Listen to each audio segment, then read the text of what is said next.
안녕하세요. 결혼 앞두고 혼전동거를 시작한 30살 여자입니다.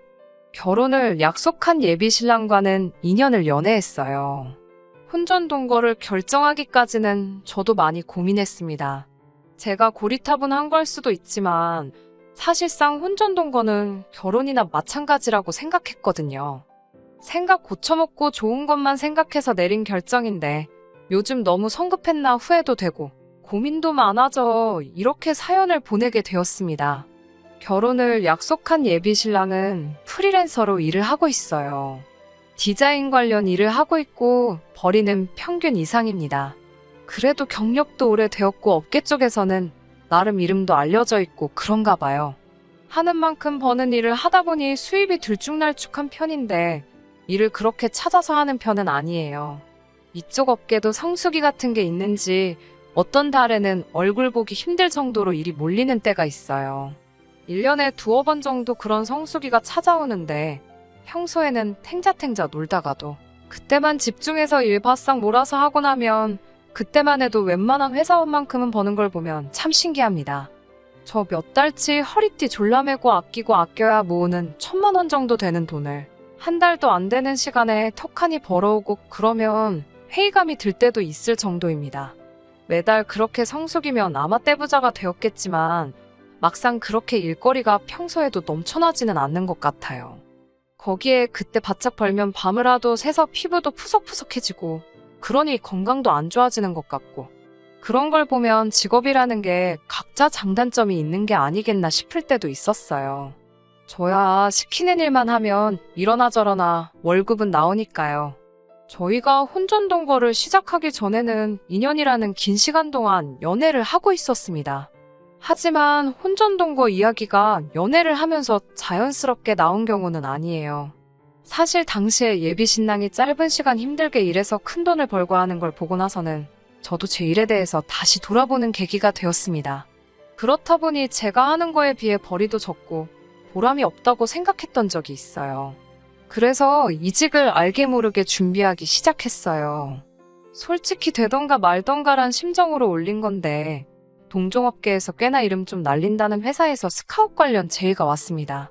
내건 조건도 업무 내용도 전부 다 마음에 들었고 제시한 연봉만 해도 당시 다니던 직장에서 받던 것보다 1.5배나 되는 파격적인 조건이었지요.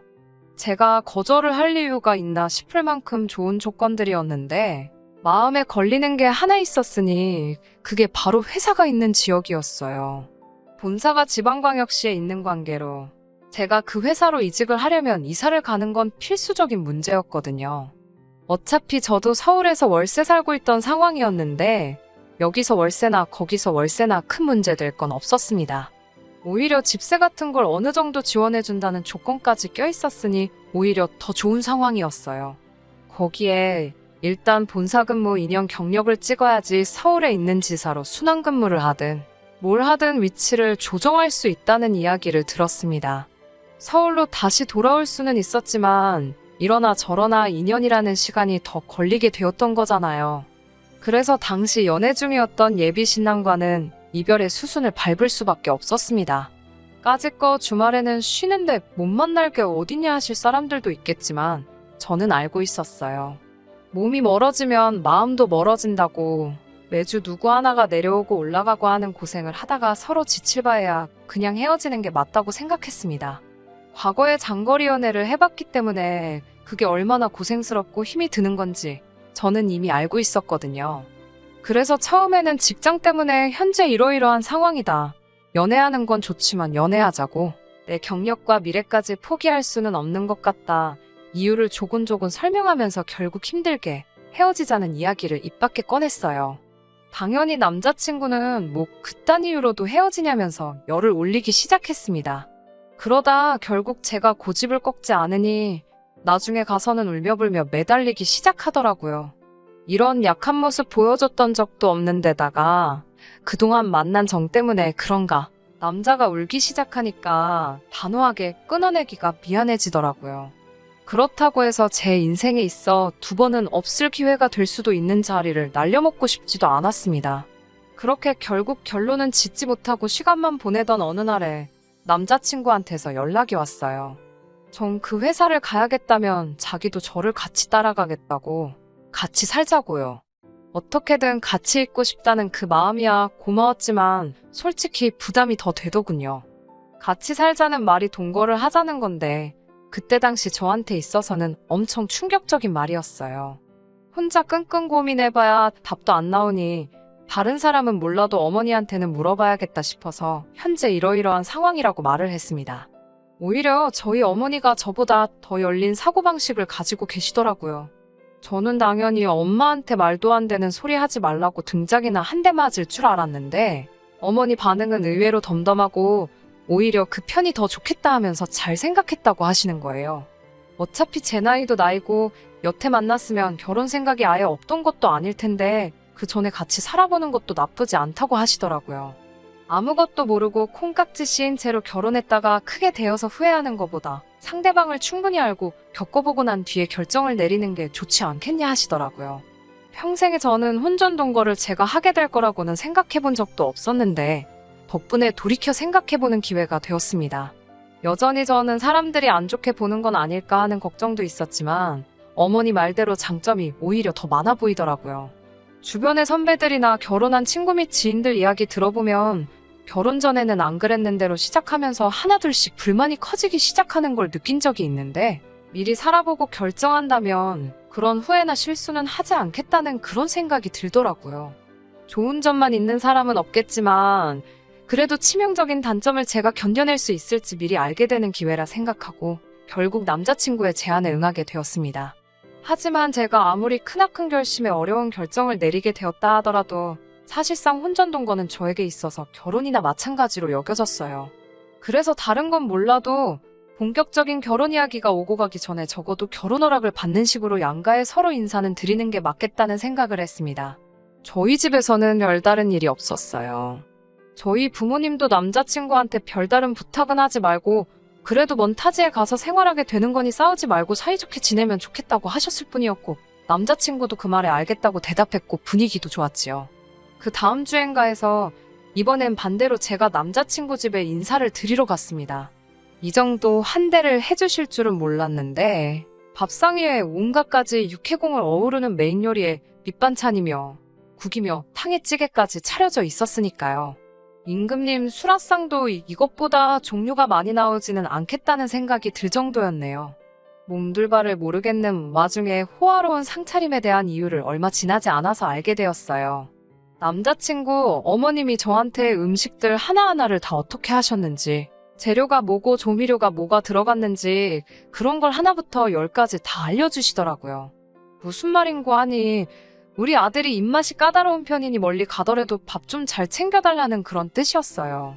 아들이 국이 없으면 입맛이 안 돌아서 밥도 깨작거리고 특히나 고기 반찬이 없으면 밥도 안 먹는다고 하시면서 앞만 바쁘고 그래도 햄이나 계란 후라이라도 같이 구워서 달라고 하시는데 조금 그렇더라고요. 직장은 제가 구해서 가는 거고 남자친구는 그냥 하던 대로 집에서 일하는 건데 나가서 일하는 제가 왜 식사당번이 돼야 하며 그걸로 모자라 특정 섬유유연제는 냄새를 싫어하니까 빨래 세제 살 때도 조심해서 사라는 이야기까지 들어야 하는지 싶더라고요. 남자친구도 자기 어머니가 저한테 어떤 걸 요구하셨는지 너무나 잘 알고 있는 눈치였어요. 집까지 바래다 주는 길에 남자친구가 계속해서 자기가 떨어져 살았던 적이 없어서 너무 걱정돼서 저러시는 거라고 크게 신경 쓰지 말라고 먼저 말을 하더라고요. 자기도 한참 바쁠 때 아니면 별로 하는 것도 없다는 걸 알아서인지 내 밥은 내가 알아서 먹고 집안일도 알아서 하겠다며 말을 하는 겁니다. 남자친구 어머니는 이해가 되지 않았지만 알아서 해명도 해주고 그렇게 하게 두진 않겠다 하기에 그때까지는 크게 걱정 안 했어요. 그리고 얼마 지나지 않아서 저는 회사를 옮기게 되었고 새 회사가 있는 지역으로 남자친구와 이사를 가게 되었습니다. 아무래도 동거인이 있기 때문에 회사에서 지원해주는 집세 혜택은 포기해야 했지만 돈이 얼마나 되는 것도 아니고 아쉽지는 않았습니다. 여기까지는 큰 문제가 없었어요. 적어도 처음 몇 주간은 정말 식만 안 올렸다 뿐이지 신혼부부가 이런 느낌인가 싶고 저도 부모님과 같이 지낼 때 말고는 대부분 혼자 지냈기에 새로운 생활이 신기하고 재밌기도 했습니다. 그런데 점점 남자친구의 본 모습을 알게 되니 여러모로 걱정이 되기 시작하네요. 일단 일하는 것부터가 문제였습니다. 근근히 일감이 있어서 일을 하고는 있는데 제가 볼 땐 성수기 때 몰려오는 일 아니면 하고 싶지 않아해요. 그때 벌이가 웬만한 중소기업 직장인 연봉 정도는 되기에 문제가 없다지만 프리랜서가 가만히 있는다고 해서 일이 굴러 들어오는 건 아니잖아요. 더군다나 디자인 쪽이면 새로 치고 들어오는 사람들도 있고 유행도 빨리빨리 바뀌는 시장인데 불투명한 미래는 제쳐두고 너무 현재에 안주하고 있는 건가 싶었습니다. 그렇다고 해서 집안일을 열심히 하는 것도 아니었어요. 퇴근하고 집에 들어오면 언제부터 잔 건지 그냥 잠만 자고 있는 일이 허다하고 밥도 알아서 챙겨 먹는다더니 거르는 건 기본이고 정 배고프면 배달 음식 시켜 먹고 그렇더라고요. 집 청소 안 돼 있는 건 기본이고 빨래도 직접 한다더니 그게 아니고 그냥 옷을 안 갈아입고 있는 게 전부였어요. 빨래할 게 생기면 쌓아두던가 제 거 돌릴 때 같이 꼽사리 끼려고 하거나 그랬지요. 그래서 남자친구와 대판 싸우게 되었습니다. 저는 남자친구한테 아무리 맞벌이지만 우리가 결혼을 하게 된다면 가장의 역할을 해줘야 할 텐데 이건 좀 아니지 않냐고요. 푼돈이라도 꾸준히 일감 같은 거 따와서 일도 좀 하고 집에만 있는다고 해도 운동이라도 좀 하고 규칙적인 생활 좀 해주면 좋겠다고 했어요. 식사도 배달 음식으로 때우고 그러지만 말라고 일도 다 안 하면서 벌어놓은 돈 배달 음식 사 먹는 비용으로 다 써버리면 그게 말이나 되냐고 다투거나 했지요. 남자친구는 남들 버는 것보다 더 벌어오는데 뭐가 문제냐면서 자기는 일도 좋지만 자기 인생도 중요하다고 하면서 지금 생활 습관을 고칠 생각이 없다고 합니다. 솔직히 저는 결혼 생각이 싹 달아날 만큼 지쳤어요. 이래서 미리 살아보면 그 사람의 진짜 모습을 볼 수 있다는 말이 있나 싶습니다. 그간 만나온 정이 있고 같이 살고 있는데 그냥 여기까지만 하고 끝내자는 말도 꺼내기가 어렵네요. 어떻게 하는 게 좋은 걸까요? 안녕하세요. 2달 만에 이렇게 후기를 보내게 되었습니다. 결론부터 말씀을 드리자면 일단 파혼을 하게 되었습니다. 같이 살고 있어서 솔직히 남자친구가 어떻게 나올까 두려웠는데 남자친구 쪽에서 먼저 일을 크게 만드는 바람에 한결 수월해지기는 했네요. 같이 해온 정이 있고 남자친구가 이러나 저러나 어쨌든 돈을 벌고 있는 상황이기에 여러모로 참아보려고 애썼습니다. 그런데 그런 노력이 무색할 정도로 엄청난 사건이 터지고 말았거든요. 말씀드렸는지 기억이 잘 안 나는데 남자친구가 집에서 살림하겠다 큰 소리 뻥뻥 쳐놓고서는 집안일을 거의 안 했어요. 살림한다고 해서 제가 뭐 엄청난 거 기대한 것도 아니고 그냥 밥솥에 밥만 되어 있어도 반찬 가게 반찬 정도면 충분히 맛있게 저녁 식사를 했을 겁니다. 그런데 그런 기본적인 것도 안 해놓고 딱히 일을 하는 것도 아니면서 바쁘다, 시간이 없다 이런 핑계로 아무것도 안 하고 있었거든요. 그래서 저도 제가 굳이 집에서 빈둥대는 남자친구 밥까지 차려야 하나 싶어서 저녁 식사는 회사 구내식당에서 해결하고 퇴근을 했어요. 그날도 퇴근 준비하고 구내식당에 들려서 저녁 식사를 하려고 했는데 남자친구한테 전화가 오더라고요. 자기 어머니가 서울에서 내려오셨다고 같이 저녁 식사할 테니까 오늘은 저녁 먹지 말고 들어오라대요. 혼전동거를 하고 있기는 했지만 제가 며느리는 아니니 굳이 저한테 미리 연락 같은 건 하실 필요 없었으니 그 부분에 대해서는 짜증이 나거나 열이 받거나 하지는 않았습니다. 자기 어머니가 온다는데 그걸 몰랐을 리는 없고 아무 말도 안 해준 남자친구가 잘못이라고 생각했지요. 아무튼 그래서 그날은 오랜만에 곧바로 퇴근을 했네요. 집에 도착하니 어머님은 아직 안 오셨는데 집은 집대로 엉망인 상황이었어요. 집에만 있었으면서 뭐하고 있었냐고 한마디 하고 같이 정리를 했습니다. 집 청소가 얼추 끝나니 그때 맞춰서 어머님이 도착을 하셨고요. 어머님이 오랜만에 아들 본다고 바리바리 이것저것 싸들고 오셨더라고요. 어머님이 아들 좋아하는 거라고 족발을 사오셨어요. 뭐 남자친구가 서울 살 때 일주일에 한 번은 꼭 집에서 배달시켜 먹던 맛집이라고 하는데 제가 입맛이 까다로운 편은 아닌데 돼지고기 삶은 걸 별로 안 좋아해요.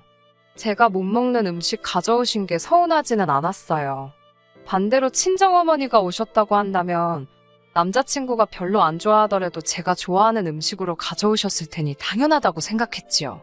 그런데 제가 달리 먹을 것도 없고 밑반찬 하라고 몇 가지 가지고 오긴 했지만 집에 밥도 없고 마른 반찬만 가지고 저녁 식사를 하고 싶지도 않아서 그러면 저는 배달을 시키겠다고 했습니다.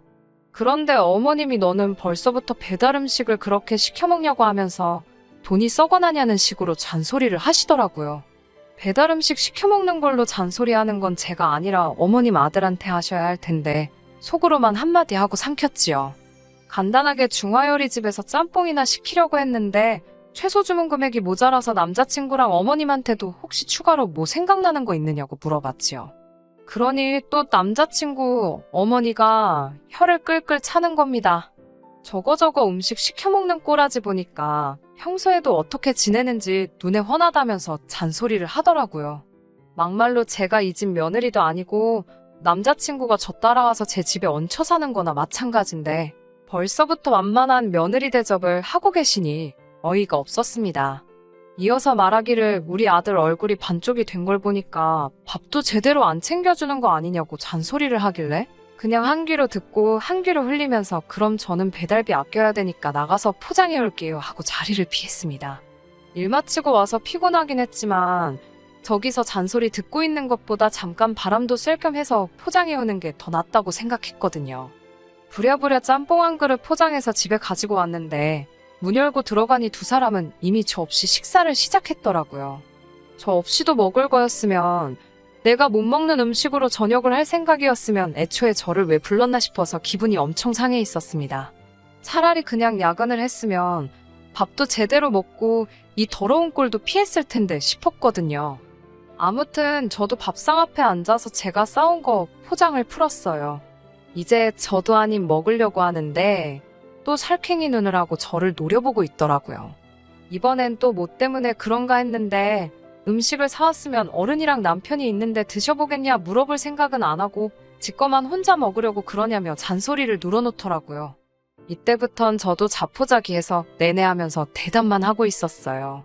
그 상황에서는 제가 짬뽕을 사오는 게 아니라 그때 결혼 허락 받으러 갔을 때 어머님이 차려놓았던 그 호화 수라상을 그대로 재현을 해놨어도 잔소리를 들었을 거란 생각밖에 안 들었거든요. 드실 만큼 먼저 덜어 드시라고 하고 그릇하고 가져다 드리니 국물이랑 해물 건더기는 죄다 건져가서 아들 앞에 떡하니 놔주시더라고요. 거기까지도 참았습니다. 어차피 짬뽕이 먹고 싶었던 것도 아니고 그냥 오늘 이 악몽 같은 하루만 빨리 지나갔으면 하는 심정이었어요. 어머님 서울 올라가시면 남자친구 반 죽은 목숨이다 하고 한바탕 할 작정이었지요. 다른 거 바란 것도 아니고 중간 역할 좀 잘해주고 어머님이 저렇게 트집 잡아서 잔소리 하려들면 내 편 들어주는 게 당연한 거 아니겠냐 한마디 할 생각이었습니다. 그런데 남자친구는 그때는 제 눈치를 엄청 보더니 지금 제가 당하고 있는 건 신경도 안 쓰이는지 면밖에 남지 않은 제 그릇은 신경도 안 쓰고 국물이 땡겼다고 하면서 벌컥벌컥 지 밥만 처먹고 있었어요. 불규칙적인 생활에 맨날 배달 음식만 시켜 먹느라 그 몇 달 안 되는 시간 동안 살이 한 5kg 정도는 찐 것 같은 아들을 보고 타지 생활하니까 아주 얼굴이 반쪽이 되었다 하면서 아주 족발뼈에 붙은 고기 부스러기까지 발라서 남자친구 앞접시에다가 올려주고 있대요. 그러다 어머님이 아까 밑반찬 싸운 거 냉장고에 넣으면서 봤는데 냉장고 안에 먹을 게 하나도 없더라 하시면서 아들한테 평소에 뭐 먹고 지내냐면서 네 마누라가 밥도 안 챙겨주니? 하고 묻더라고요. 저도 참을 만큼 참았다 싶고 계속 당하고 있으니 만만하게 보는 건가 싶어서 그제서야 뒤늦게 한마디를 했습니다. 집에 하루 종일 일도 안 하고 빈둥대고 있는 건 어머님 아들인데 회사 나가서 일하는 제가 밥을 왜 챙겨줘야 하느냐고 한마디 툭 던졌어요. 만만한 며느리라고 생각했던 제가 말대꾸를 하니 어머님도 약이 잔뜩 올랐나 봅니다. 당신 시집살이 하던 시절 이야기를 하시면서 자기 시어머니였으면 남편 밥도 못 챙겨주는 며느리는 그날 집에서 잠은 다 잔 거라고 하면서 으름장을 놓는데 솔직히 하나도 무섭지 않았어요. 일단 제일 중요한 건 저는 며느리도 아니고 월세이긴 하지만 일단 이 집도 내 이름으로 계약된 내 집이기도 했고 말이지요. 아무튼 어머님이랑 저 사이에 언성이 높아지니 그때까지 좋다고 밥만 먹고 있던 남자친구가 입을 열었습니다. 그래도 지금 아쉬울 사람이 누군지 알고는 있었는지 제 편을 들더라고요. 자기가 밥 다 알아서 챙겨 먹고 그런다고 걱정할 필요 없다고 하면서 집에서 밥도 잘 챙겨 먹고 있다고 하더라고요. 그러더니 냉동실에 제품으로 팔고 있는 냉동볶음밥 봉지를 꺼내면서 이거 전자레인지에 돌려 먹으면 금방이라고 맛도 직접 해먹는 것보다 훨씬 맛있다고 말을 하더라고요. 그런데 솔직히 그게 싸움을 말리려던 모습으로 보인다기보다 정말 너무 한심해 보였습니다. 어머님도 어리 빠져서 냉동 제품 들고 자랑처럼 말하는 아들을 넋놓고 쳐다보다가 오늘 점심도 이거 먹었다는 남자친구의 말이 끝나기가 무섭게 제 눈앞에 불이 번쩍하더라고요. 이 아줌마가 아들 냉동 제품으로 끼니를 때우고 있다는 말에 들고 있던 족발을 가지고 제 머리를 내려친 거예요. 이때부터는 저도 남자친구 어머니고 뭐고 혼전동거고 결혼이고 더 이상 볼장 다 봤다 싶었습니다. 어머님 대접해주는 것도 필요 없고 그냥 진상 아줌마나 다름이 없었지요. 그때부턴 저도 목청을 한껏 높여가지고 이게 뭐하는 짓이냐고 소리를 고래고래 질렀습니다. 장난하는 것도 아니고 뭐하는 거냐고, 같이 살고 있으니까 며느리로 보이나 본데 아직 사람도 덜 된 아들 타지에 보내놓은 게 그렇게 걱정이 되면 도로 데려가라고 했습니다. 내가 볼 땐 얼굴이 2배가 됐는데 반쪽이 되었다니 아무튼 얼마나 안쓰럽겠냐고. 내가 회사 다니면서 나 먹고 사는데 아무 지장이 없는데 일까지 하고 집에 와서 아줌마 대신 아줌마 아들한테 12첩 임금님 수라상 차려주는 식문으로 타게 생겼냐고. 다 필요 없으니 도로 데려가서 실컷 밥해 먹이라고 소리쳤지요. 어머님도 저한테 너 같은 며느리 볼 생각도 없고 필요도 없다며 같이 큰 소리 떵떵 치더니 짐 싸가지고 아들 데리고 나가더라고요. 남자친구가 나가니 집이 넓어졌는데 아쉽거나 서러운 마음도 들지 않고 오히려 속이 뻥 뚫린 듯 후련했습니다. 그동안 제가 알게 모르게 참아오면서 맘고생도 많이 했던 거였겠죠. 사실 후기까지 보낼 일은 아니었는데 얼마 전에 어머님한테서 연락이 왔어요. 잘 지내냐고 축벽거리며 묻더니 시간이 지나니 자기도 잘못한 게 조금은 있는 것 같다며 서로 속 시원하게 풀지 않겠냐고요. 듣자 하니 아들님이 제가 보고 싶어서 집에서 식음을 전폐하고 쉬위 중이라고 하는데 솔직히 그렇게 처량하게 있을 거라는 생각은 들지 않대요. 돈이야 벌어오지만 출퇴근도 따로 안 하면서 삼시세끼 집에서 밥만 축내는 아들 몇 달이나마 떼놓고 살다 보니 그게 편했던 거겠죠. 저는 이 아줌마가 서로 풀자고 하는 말이 앞으로 잘 지내보자가 아니라 그냥 긴 말 안 할 테니 우리 아들 좀 다시 데려가달라는 소리로밖에 들리지 않았어요. 그 귀한 아들 이 집에 다시 보내면 밥도 제대로 못 얻어먹고 다닐 텐데 그냥 어머님이 데리고 살라고 했어요. 말 맞다나 저희가 양가상견례를 진행한 것도 아니고 결혼식장 들어가기 전날에도 엎어지는 게 결혼인데 결혼 전에 몇 달 같이 살았다고 평생 코 깨어 살 필요 있겠냐고요. 그제서야 남자친구 어머니가 저한테 무조건 잘못했다며 둘이 얼마나 잘 지냈는데 겨우 그런 걸 가지고 헤어지냐며 제 마음을 돌리려고 하는데 돌아올 마음이었으면 진작에 돌아왔겠지요. 지금은 아쉬움 없이 잘 지내고 있습니다. 결과적으로는 더러운 꼴 보고 파혼한 거나 마찬가지지만 저는 오히려 혼전동거를 했던 게 참 잘했다고 생각해요. 모르고 결혼이라도 했으면 일은 일대로 하고 식모노릇은 식모노릇대로 하면서 참으면서 살았어야 했을 테니 말입니다. 끝까지 들어주셔서 감사합니다. 오늘의 사연은 여기까지입니다. 구독과 좋아요, 알람 설정 부탁드리고 더 좋은 사연으로 다시 찾아뵙겠습니다. 감사합니다.